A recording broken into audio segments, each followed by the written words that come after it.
मैं आप सब भाई बहनों से अपील कर रहा हूँ कि इस तरह से जो फेक न्यूज़ है, इस तरह के जो झूठा प्रचार है, इस तरह के जो असामाजिक तत्व जो गलत प्रचार कर रहे हैं, इस पर आप कृपया ध्यान न दें। और शासन के द्वारा जो दूरदर्शन में, टीवी में या जो भी सरकारी माध्यम है उसके द्वारा जो आपके भले के लिए कार्य किया जा रहा है, सूचना दी जा रही है, उस पर आप विश्वास करते हुए अपना कार्य करें और इसी में आपका कल्याण होगा, क्षेत्र का कल्याण होगा और आप सब सुखी रहेंगे। कोरोना महामारी के इस बीमारी से जो फेक न्यूज़ प्राप्त हो रहे हैं, इसको फॉरवर्ड करने से बचें। इस महामारी का ये जो कोरोना वायरस जो फेक न्यूज़ प्राप्त हो रहे हैं, जिससे लोग भ्रमित हो रहे हैं, इसलिए मेरा निवेदन है कि जो फेक न्यूज़ जो सोशल मीडिया के माध्यम से प्राप्त हो रहे हैं, उससे फॉरवर्ड करने से बचें। कई प्रकार के फेक न्यूज़ हमको देखने और सुनने को मिलता है। इसमें बहुत सारे ऐसे रहते हैं जो धर्म के प्रति अपनी आस्था को रखते हुए उस पोस्ट से कहना चाहिए प्रभावित हो जाते हैं, वो दूसरे को पोस्ट कर देते हैं। इस प्रकार से यह पोस्ट फैलते फैलते एक धार्मिक उन्माद का रूप ले लेता है और धार्मिक वैमनस्यता इससे फैलने लगता है, जो कि आने वाले पीढ़ियों के लिए बहुत हानिकारक रहेगा। हमारे बढ़ते हुए देश के लिए, जहाँ सभी धर्म के लोग एक साथ रहते हैं, हिंदू मुस्लिम सिख ईसाई आपस में भाई भाई का नारा लेते हुए जो हम आगे बढ़े हैं, उनके कहीं न कहीं भविष्य पे प्रश्न चिन्ह लग जाएगा, दंगा फसाद हो सकता है। तो मैं चूँकि नगर पंचायत कसडोल का उपाध्यक्ष भी हूँ, इस नाते आप सभी से निवेदन करना चाहूँगा कि फेक न्यूज़ से बचें। और यदि आपको लग जाता है कि इस न्यूज़ में कोई सच्चाई नहीं है, या आपको सिर्फ इतना लग जाता है कि इस न्यूज़ को आगे भेजने से किसी का बुराई हो सकता है, तो मेरा विनम्र आप सबसे हाथ जोड़ के अपील है कि ऐसे न्यूज़ से बचें, उन्हें आगे फॉरवर्ड न करें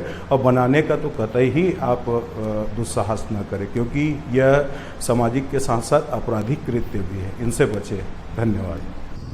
मैं आपके माध्यम से लोगों से अपील करना चाहूँगा कि जो फेक न्यूज़ की फैक्ट्री पूरे देश में चल रही है, ये हमारे युवा पीढ़ी के लिए, हमारे जाति धर्मों के लिए आपस में लड़ाने का काम करती है।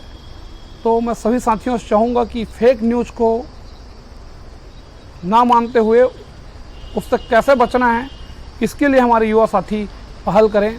आज सभी साथियों के हाथ में एंड्रॉइड फ़ोन है, तो उनको इस प्रकार के भ्रामक प्रचारों से दूर रहना चाहिए, इस प्रकार के भ्रामक प्रचारों का विरोध करना चाहिए, क्योंकि फेक न्यूज़ ना जाने हमारे बीच में कितनी सारी दूरियां पैदा कर देती हैं। मैं अपने युवा जो साथी हैं, उसके अलावा जो ज़्यादातर व्हाट्सएप और फेसबुक चलाते हैं, उसके अलावा जो अन्य लोग भी हैं, उन लोगों से अपील करता हूं कि जो फेक न्यूज़ है वो ना वो फैलाएं और ना ही उसके बारे में दूसरों से चर्चा करें, बल्कि लोगों को ये समझाएं, अपने घर के बड़े बुजुर्ग जिनको उतने अच्छे से शायद व्हाट्सएप या फेसबुक चलाना नहीं आता उनको, इसके अलावा जो लोग फेक न्यूज़ फैलाने का काम करते हैं उनको ये समझाएं कि उससे केवल दूसरों को ही नहीं बल्कि उनको खुद को हानि होती है। क्योंकि वही फेक न्यूज़ जब किसी दूसरे कारण से उन तक वापस पहुँचती है, तो उस फेक न्यूज़ के चलते उनको जो गलत सूचना मिलती है, उस कहीं ना कहीं वो उनके या उनके परिवार वालों को भी इफ़ेक्ट कर सकती है।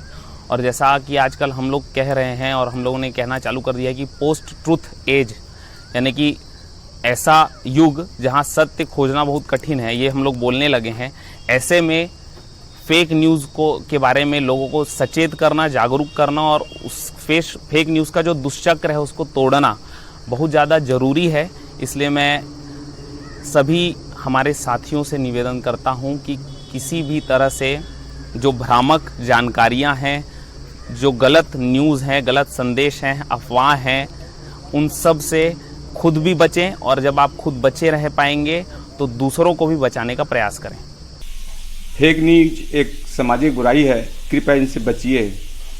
आज सोशल मीडिया का ज़माना है, तो सोशल मीडिया में ऐसे खबर डालिए ताकि आदमी इसमें हकीकत रूप से अपना परिचय दे सके। और मैं देखता हूँ आजकल अपना पोस्ट बनाकर कई लोग गलत खबर को आज फेक न्यूज के माध्यम से डाल देते हैं, जिसमें समाज को कई प्रकार का असुविधा झेलना पड़ता है। तो मैं कृपया आप लोगों से निवेदन है कि सामाजिक दृष्टि से फेक न्यूज एकदम गलत है। इसका जब पोस्ट करते हैं या कोई भी किसी के माध्यम पोस्ट किया हुआ रहता है जो गलत रहता है, उसको आगे कभी भी फॉरवर्ड या पोस्ट न करें। यह एक समाज के लिए बहुत ही घातक बुराई है और इनसे बचिए और लोगों को संदेश दीजिए कि इनसे बचें और समाज में एक सही न्यूज डालें। बस आप सभी का सादर धन्यवाद। नमस्कार, आप लोग लगातार देख रहे होंगे जिस तरह सोशल मीडिया में आज के दौर पे अफवाहों का एक बाजार फैला हुआ है। लगातार यहाँ जो सोशल मीडिया में परोसा जाता है वो सच्चाई नहीं होती है। उन सभी चीज़ों को हमें सोचना समझना है, पूर्ण रूप से जानकारी न हो ऐसे चीज़ों को न फैलाएं और उन सभी से बचें और समाज की भी सुरक्षा करें। द लोक मीडिया की बहुत अच्छी पहल #नो लबारी खबर। नमस्कार, जय जोहार। मेरा नाम कार्तिक साहू है और द लोक मीडिया का ये पहल है कि जो सोशल मीडिया में भ्रामक खबरें फैल रही है उन पर रोक लगे। तो इन पर रोक कैसे लगेगी? जब आप लोग जागरूक होंगे। हमारा वीडियो बनाने का यही उद्देश्य है कि आप लोग जागरूक हों और इन भ्रामक खबरों से दूर रहें ताकि हमारे समाज की सुरक्षा हो सके। द लोक मीडिया की पहल #नो लबारी खबर। द लोक मीडिया की पहल #नो लबारी खबर। नमस्कार, आप देख रहे हैं द लोक मीडिया और मैं हूं तेज साहू। द लोक मीडिया की यह पहल रही है कि खबरों को लेकर निष्पक्षता हो और खबरों में भ्रामक जो चीज़ें आप तक पहुंचती है व्हाट्सएप और तमाम सोशल मीडिया के अलग अलग माध्यमों से, वैसी खबरें यदि आप तक भी आती है दोस्तों तो सतर्क रहे, सावधान रहे कि आपके माध्यम से तो कोई अनहोनी नहीं होने वाला है या आपके माध्यम से तो लोगों को गलत जानकारी नहीं मिलने वाली है। तो इस बात को लेकर आप सचेत रहे। आपके जनप्रतिनिधि भी आपको आकर कहते हैं कि फेक न्यूज़ को ना फैलाए, यानी द लोक मीडिया का पहल #नो लबारी खबर।